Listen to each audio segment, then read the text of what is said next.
Fala, cambada do céu! É Luan! Luan! É, Luan! feliz. Eita, nós. Chegou a Pô, hora. e foi um ano, né? Porque tivemos o Slow Rush Exatamente. e esse ano faz nada mais, nada menos do que 10 anos da estreia do Tame Impala Inner Speaker e nós vamos fazer um revisitando muito especial desse disco que foi uma pedra fundamental pro rock nessa década, pelo amor de Deus. Não só Total. pra rock, mas pro pop, pra psicodelia, pro indie, porra, pro lo-fi, pra tudo, cara. Exatamente. Meu Deus do céu, que ansiosidade que tá fazendo esse programa. Então, sem mais delongas, vamos falar de Inner Speaker. Depois da vinhetinha, foi.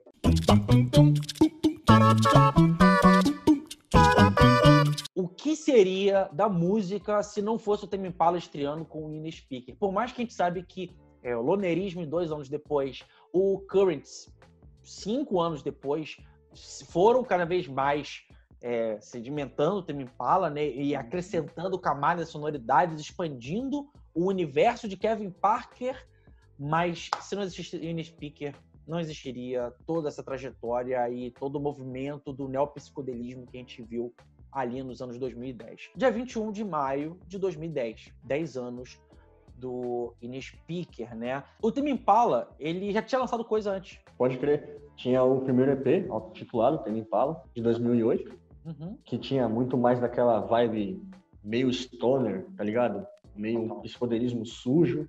Bem anos 2000 mesmo, né? Que eu ainda acho que tem algumas coisas que ainda vem nesse disco aqui. Sim. Por mais que ele seja muito mais bem acabado. E eles ainda lançaram uns singlezinhos ou outro. Músicas do Inner Speaker foram lançadas antes, né?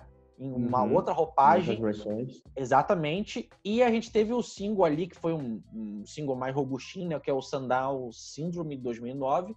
Mas aí começou a produção de Inner Speaker. O álbum foi todo, quase todo, né?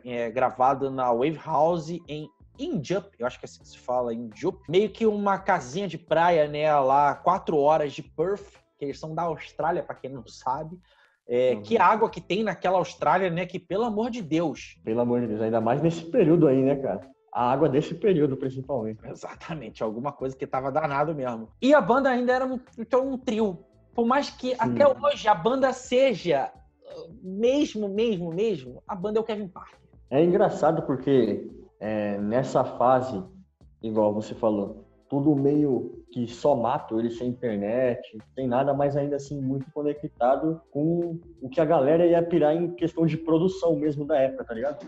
Parece ser um bagulho tão caseiro, tão despretensioso, mas ao mesmo tempo deu um norte pra galera. A mixagem desse disco é muito boa, cara. Como são gravados os instrumentos, é muito cristalino, é quase translúcido na limpidez que tem alguns sons. Por mais que a gente ouvindo, a gente vê um som que ele é espesso, um som que é cheio de camadas, ele às vezes é conflituoso, ele é transcendental, toda aquela coisa que o psicodelismo vai fazer. Mas o Tame Impala, acho que ele fica mais enevoado nos próximos trabalhos. Esse trabalho, ele parece mais centrado e talvez por isso ele tenha, acho que essa questão mais clara no jeito da produção, né? Eu gosto bastante como esse Tame Impala mais cru, mais primitivo, ele consegue despertar sentidos basilares mesmo. Tipo, você ouve uma música, você parece que tá ouvindo, sei lá, algo líquido, algo mais empoeirado, sabe? Você dá textura pro som. Eu acho que ele trabalha muito bem isso. Cortesia, né, do David Friedman do Flaming Lips. Uma caralhada de artista ele produziu, muito. Se você pegar a lista lá no Wikipedia, você vai ficar até amanhã vendo. Mas, assim, de coisas próximas ao Tame Impala, justamente o Flaming Lips, boa parte dos discos do Flaming Lips e do Mercury Rev também. Ele começou, inclusive, ali, foi meio que em 1990, ele começou a realmente pegar essas produções. O que a gente tinha na época, que começou a, talvez, a construir esse cenário para o Tame Impala existir. Porque como é que você vai pegar uma sonoridade totalmente psicodélica, revisitar, trazer elementos modernos, mas ao mesmo tempo é um som muito vintage? Como que você recupera isso do jeito que o Tame Impala fez? Não foi do dia para a noite. Esse movimento já existia há algum tempo, de bandas que vinham fazendo isso. Flaming Lips é talvez o mais famoso, porque o Flame Lips não só vinha fazendo lá de 80 e caralhada, foi se modificando muito, experimental pra cacete sempre, mas em 99 eles tiveram The Soft Bullying, que clássicaço deles, e o mais clássico ainda, que foi o disco mais comercial, mais, sabe, o que transformou o Flame Lips a banda de nicho pra banda que ia tocar em tudo quanto é festival, em palcos grandes, e que é o Yoshimi Battles The Pink Robots de 2002. E meio que o Flame Lips dali pra frente, ele não teve mais, assim, tanta expressão em discos. Sim. Ele não conseguiu criar o que o Tame Impala foi fazendo, não só criar um movimento em cima, mas de cada disco ficar mais no hype e virar uma referência para o rock. Sim, furar a bolha. Exatamente, a gente precisa revisitar isso para poder entender como que a sonoridade do Tame Impala foi um diferencial já desde o In-Speaker, para tudo se comunhar, né, no que a gente tem hoje em dia.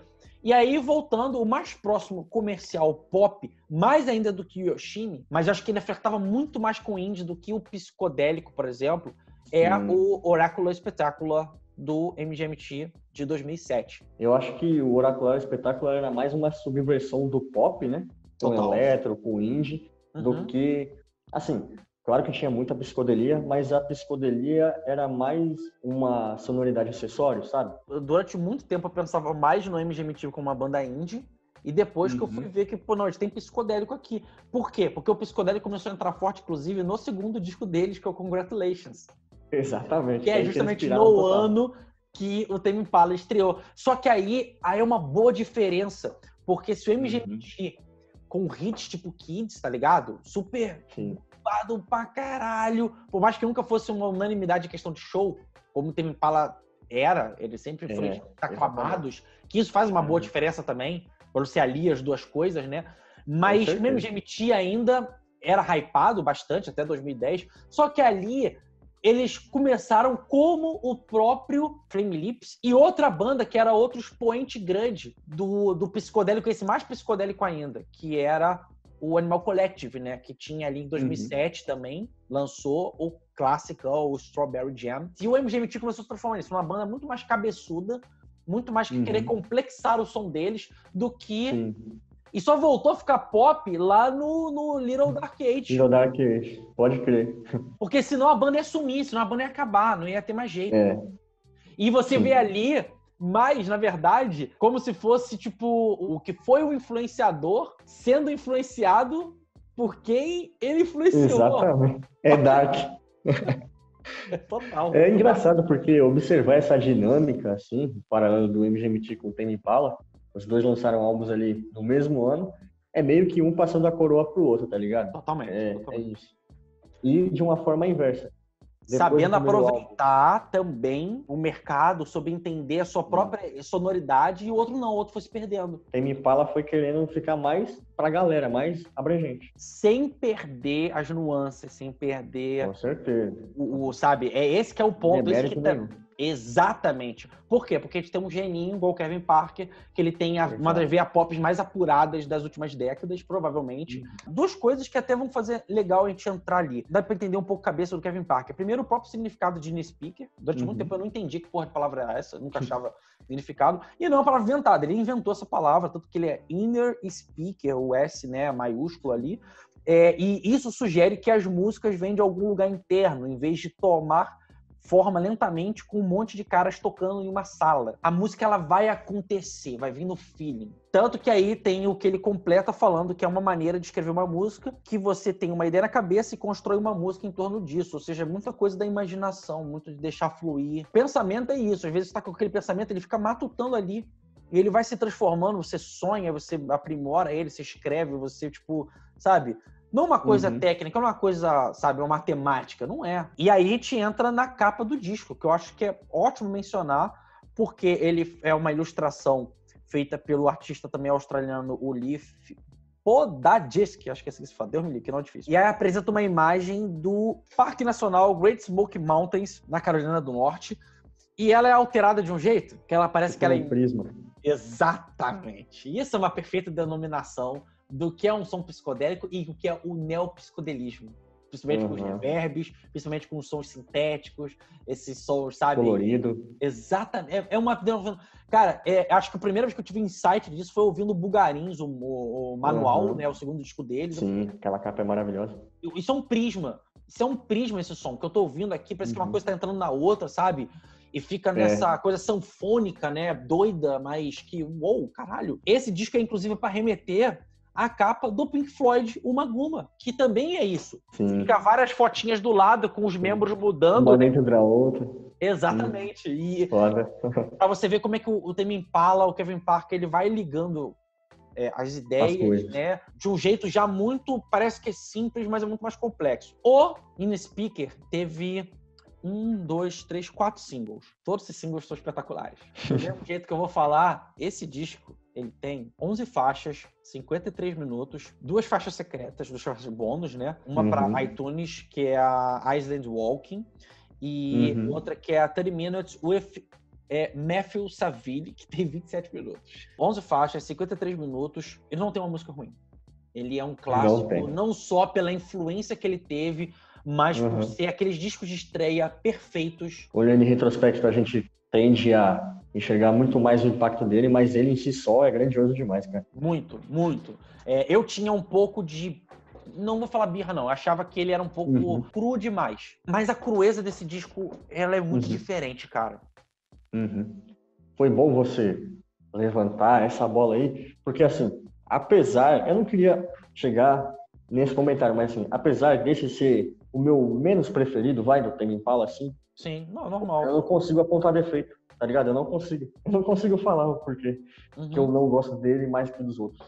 Só simplesmente porque eu gosto mais dos outros, tá ligado? Você gosta mais dos outros, talvez por uma afeição, porque eles conseguiram acertar um pouquinho mais numa coisa que você gosta mais, mas ainda assim, tudo nele é muito bom. Tudo nele é muito bom. Exatamente, eu não consigo. E eu vou te falar, eu não consigo hoje em dia falar assim, eu não consigo falar que eu desgosto menos de um do outro. Eu acho que tá tudo num patamar tão impressionante que eu prefiro não ficar enumerando, só ser uma coisa obrigatória, assim, mas... E não é porque eu quero ficar em cima do muro, mas é porque realmente, cada vez que eu revisitava esse disco, eu ficava impressionado com as coisas que eles fazem, e eu falava, cara, como é que eu não tinha reparado nisso antes? Eu acho que, inclusive, ele talvez seja tecnicamente, não só o mais rock and roll, mas em vários pontos o mais virtuoso do Tame Impala. Também acho. Não é exagero falar isso. Tem algumas coisas que são bem absurdas aqui. Talvez, acho que, não sei, talvez só o The Slow Rush se compare com eu fiquei também nessa sensação. Falando do Slow Rush, isso é bom falar, porque eu não sei se você teve essa impressão também, porque a gente tá muito recente com ele no ouvido. Sim. Você pega Alter Ego, alguns pontos de Runway, House, City, Clouds, até outras faixas do disco, você já olha ali e você fala assim, caralho, aqui tem a fusão daquela pulsação, daquela dinâmica eletrônica que estaria presente no Slow Rush. E eu digo, inclusive, essa claridade na construção do disco, isso está muito presente não só na música pop, quanto na música eletrônica, cara. Na música eletrônica, tipo o K-Garage, de um Disclosure da vida, de um Caribou, de uns caras que a gente gosta, faz sentido aquela música ser daquele jeito. Ao mesmo tempo que eles têm aqueles momentos que é mais sujinho, que é mais garageiro, e a gente vai falar até na pegada disso, tem isso. É bem louco porque eles misturam esses timbres mais sujos com essa coisa cristalina que você falou, tá ligado? Dá pra ver o reflexo disso em várias coisas que vieram depois, tipo, sei lá, Steve Lacy, o próprio Tyler, The Creator, na pureza, no purismo que ele foi tendo na execução dos instrumentos. Sim. Assim, é um negócio que consegue transcender a própria proposta, tá ligado? De ser meio que uma renovação pro rock, mas saiu totalmente do escopo do rock, do indie. Eu também acho. É um fenômeno total. Eu acho que ele é o disco, inclusive, que ele é ele dá um privilégio a mais na questão roqueira. Talvez por ser o primeiro disco da banda, por eles ainda não terem o Kevin Parker não tem ainda uma ideia do que ele poderia explorar, por mais que já explore muita coisa aqui nesse trabalho. Mas eu acho também legal as melodias que são meio Beatlesianas. O jeito que ele coloca a agilidade, a energia que é colocado aqui, inclusive eu acho que é a mesma energia que é colocada nos instrumentos. Eu acho que ele tem momentos mais calmos, mais apaziguados, mais psicodélicos, né, viajadões, assim, mas ele parece muito intenso.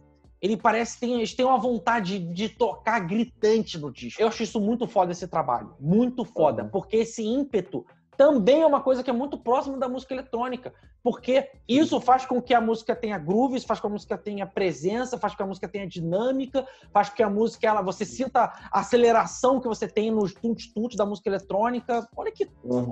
É meio que um contraponto ao que a gente estava acostumado com o indie dos anos 2000, que era aquela coisa mais blasé, mais pautada no post-punk mesmo, mais metódico, sabe? Um som mais magrinho, assim, mais cru.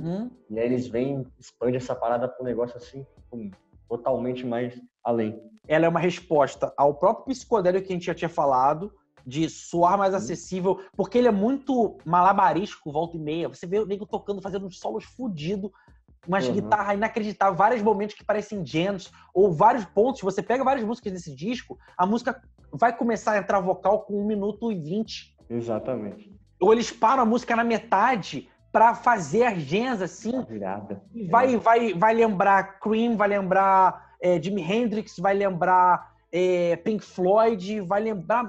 É muita coisa, é um mundaréu de coisa. Eu adoro o jeito que eles juntam vários elementos. Igual a gente tava falando de rock clássico, a bateria lembra muito o jeito que o Jimmy Page gravava o John Bonham no Led Zeppelin. Total. Assim, ao mesmo tempo, o jeito que ele coloca a voz lembra bastante Michael Jackson, que ele gosta bastante. Tá ligado? Referência. Essa coisa também dele juntar aquela coisa épica nos refrões tipo Supertramp, tá ligado? Essas bandas do fim dos anos 70 que já começa a apertar o rock com coisa mais assim, mais yacht rock, né? AOR, aquelas paradas mais que foi combinado nos The Slow Rush, mas desde o começo ele já trazia isso bastante forte, nessa questão solar. E ao mesmo tempo deixando atual, tá ligado? Conversando com o indie da época que não era fácil de lidar, tá ligado? Ali era meio nebuloso. Ali ao mesmo tempo a gente tinha Force The Machine, tinha Sabe The a parada? XX. É o que você tá falando, é uma ressaca e ao mesmo tempo ser uma coisa tão nova e que talvez, tipo, as pessoas não tivessem... Porque você tá dando o doce ali pro indeiro, que é você dar uma coisa vintage, mas ao mesmo tempo você tá dando com uma cara que ele não tá muito acostumado. E, pô, é incrível que a partir dessa novidade, né, começa a segmentar uma parada real em volta da coisa. Naquela época ali, igual eu falei, tava muito nebuloso. Num canto tinha o DXX, tinha a Force The Machine, tinha, sei lá, nos Estados Unidos, nem lembro que tava bombando bastante, assim, tá ligado? 2010. Cara, assim, se você pensar, olha só, não só isso, se você pensar, era a época ali que a Lady Gaga tava surgindo ainda, por exemplo. Exatamente. Assim, era algo muito diferente do outro, você não via algo totalmente segmentado. A partir disso, você já consegue linkar várias coisas que o Temi fala. Desde Mac DeMarco até, sei lá, Travis Scott, por que não? Cara, se você pensar, até o hip hop ele ia começar a explodir de vez ali. Porque o Kanye tava lançando o My Beautiful Dark Twisted Fantasy, por exemplo. Sim, totalmente. Era a banda certa no momento certo, sacou? Eu vou começar a caminhar pras músicas, que a gente pode adentrar mais. Bora. E, mano, que pedrada, que tapa na cara It Is Not Meant To Be. Que abertura. Eu acho que pra mim é uma das minhas favoritas, assim, no Tame Impala. Eu acho que junto com talvez a Solitude's Bliss, sejam as músicas com riffs, principalmente iniciais, mais icônicos desse disco, assim, que ele começa a tocar... Tipo aquela vinhetinha pra entrar.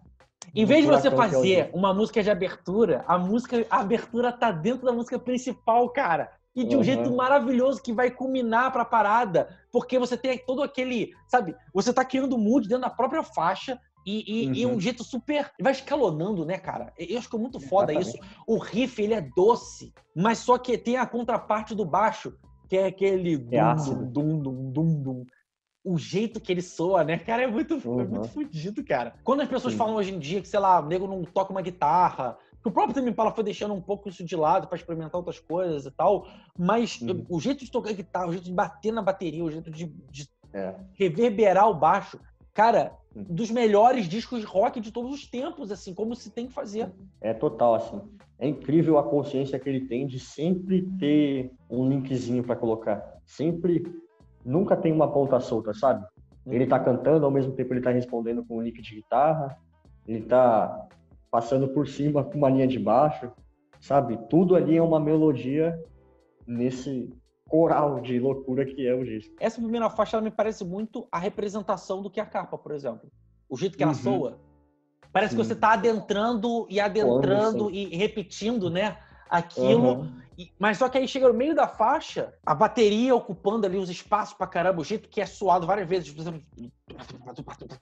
Você parece que a mão tá, sabe, dando os floreios ali. E os riffs, o jeito que eles são elaborados pra cacete, mas em paralelo, a melodia que começou lá, aquela coisa mais doce, e ele fica...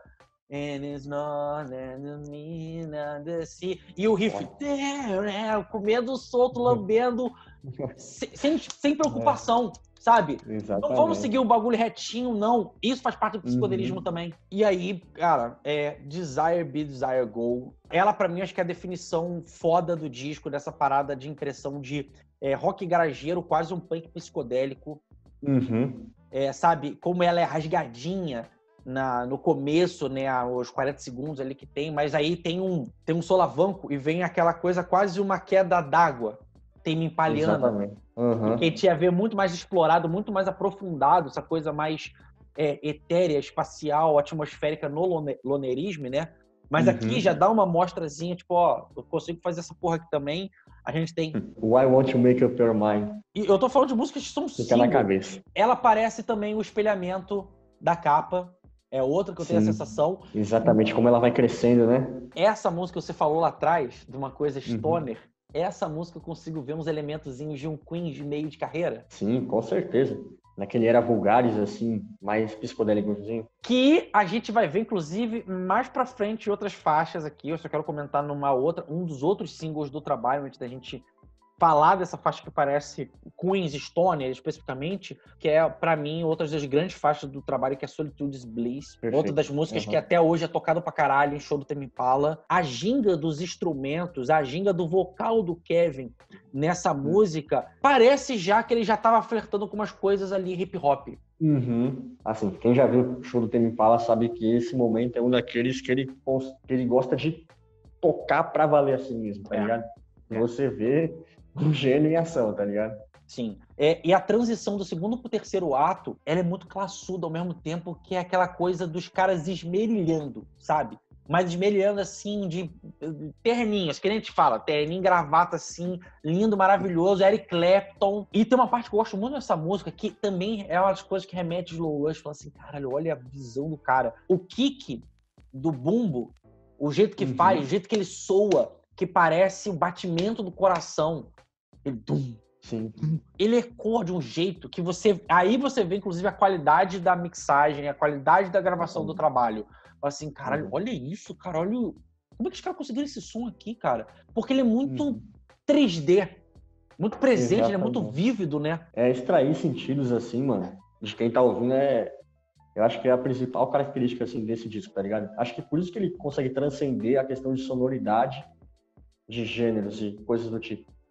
Porque ele leva você pro groove da música. Então, tipo assim, quem gosta de um R&B, quem gosta de, sei lá, de um pop anos 2000, é mais levado por esse lado mais rítmico, mais fincado pelo baixo.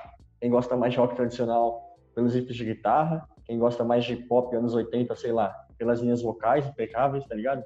É mais na questão do sentido e como as coisas vão sendo construídas, que ele vai meio que juntando tudo. A gente tem outras músicas aqui no trabalho, eu separei aqui tipo, como fosse bloquinhos, né? Cara, uma das minhas favoritas, e se eu não me engano, a primeira música que eu realmente curti desse disco, na primeira vez que eu vi, as primeiras vezes que eu via ele, que eu gostava muito mais do Lonerismo, que foi o que me pegou mesmo, depois do Currents, mas que é a Jeremy's Storm. Foda.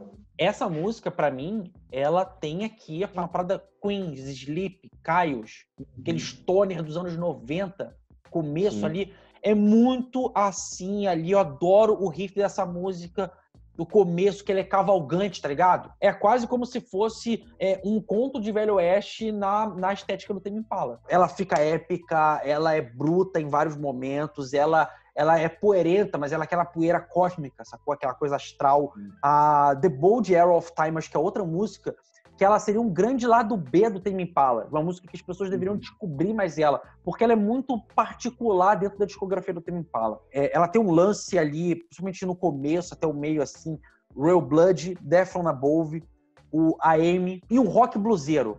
Tem uma coisa quase, inclusive de referência clássica que me pesca, que é a música que o Tame Impala, desse disco pelo menos, que ele me soa muito Kinks, muito Cream.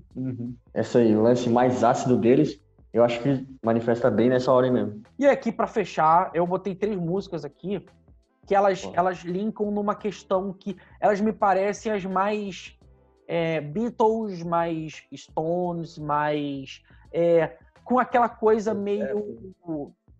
os reverbs, as melodias muito pop da música, porque não é questão de... Elas são pop, tipo de músicas que são agitadinhas, são músicas que elas têm a ideia vintage delas, é mais forte do que nas outras músicas do disco, sabe? Parece que o ela entre passado e presente, parece acho que mais tênue, sacou? Parece que é uma linha mais fina. E eu acho que a música que representa melhor, acho que é a Lucidity. Perfeita essa música. A bateria pulsante, o riff meio, como é que eu posso dizer? Meio circular, tá ligado? Exato. E ao mesmo tempo ela tem essa carinha de... Isso, e a carinha de música que... mano, se ela tivesse saído em 1960, não seria uma coisa esquisita. E o que me dá a impressão é o seguinte, parece que ele consegue transpor perfeitamente os anos 60 para 2010, e que parece que 2010 que é o passado. Ele parece que ele consegue deixar o passado uma coisa muito fresca, muito revigorante dessa música.